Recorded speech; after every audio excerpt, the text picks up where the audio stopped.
Hey everyone, happy weekend.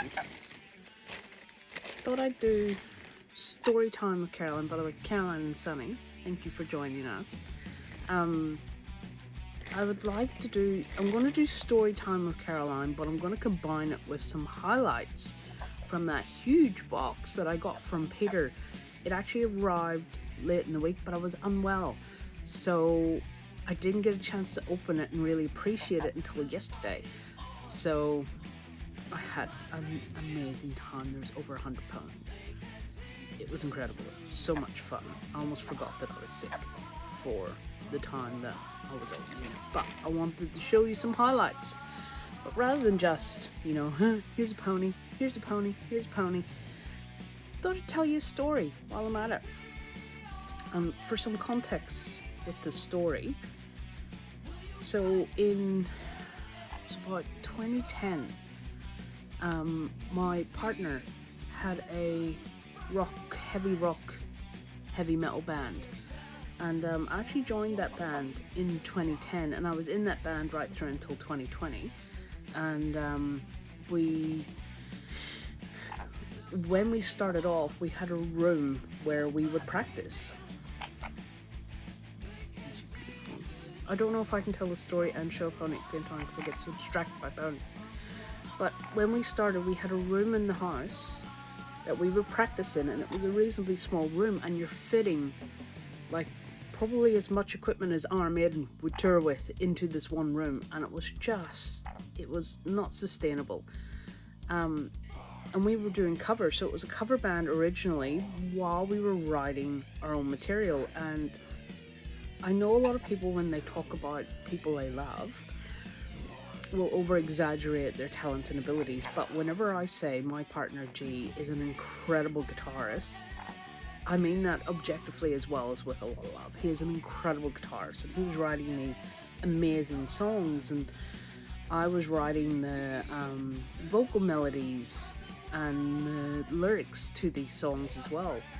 So it was around about 2011 we went in and we recorded a demo called Into the Fray, and that demo was done in a studio called Black Box Studios.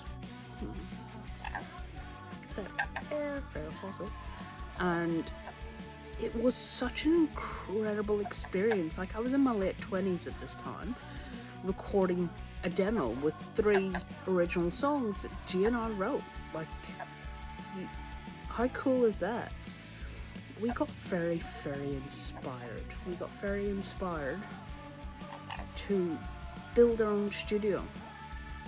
Not just to get the band practices out of the house, but also to give us a facility to be able to actually record the songs that we were writing and creating.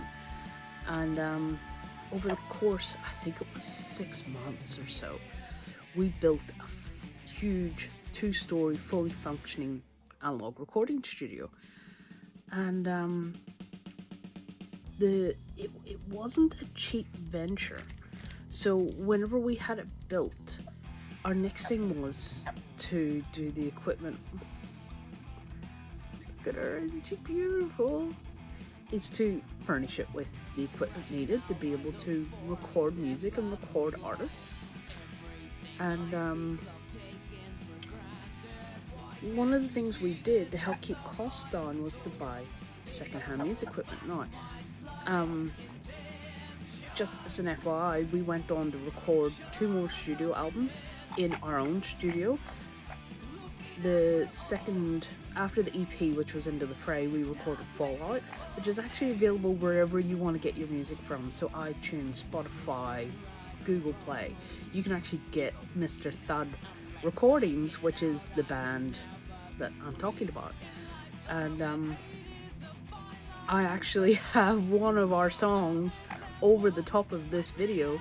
However, I can't put this video on YouTube, so despite being one of the writers of the song, I will get a copyright ping if I put this on YouTube. So we'll see if we can find a different sort of song for the YouTube one.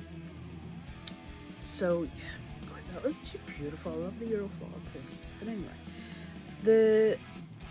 so we were looking for studio equipment, and we found this person in Brisbane who was selling one of the pieces of equipment that we needed. So we jumped in the van, off we go. Brilliant contact, was a lovely seller, and we got the equipment, we tested it, it worked. We were packing it into the van, and this lovely man,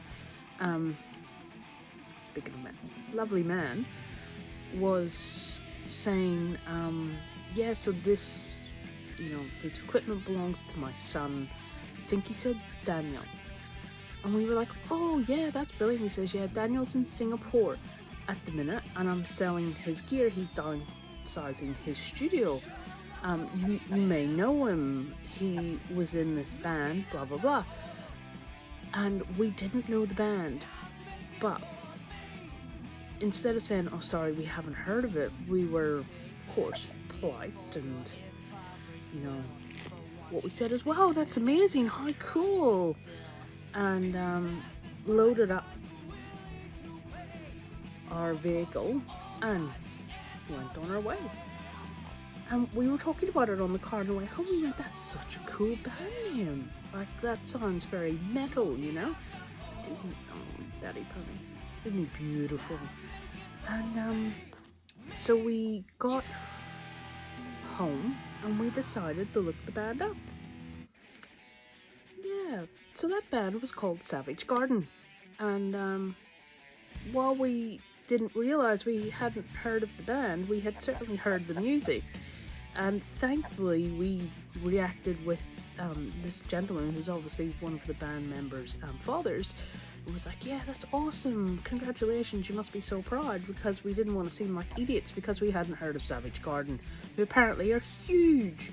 So yeah, I have a recording studio. I was in a band for a lot of years, and we own some equipment from other actual various artists we've got equipment from, but one of the most notable is Savage Garden. So that's a cool story for you. But, and to end it, Daddy Apple Delight, isn't he beautiful? His hair's a little dry though. Yeah, I hope you enjoyed the story. Enjoy the rest of your week, weekend, day, night, whatever it is, at wherever you are.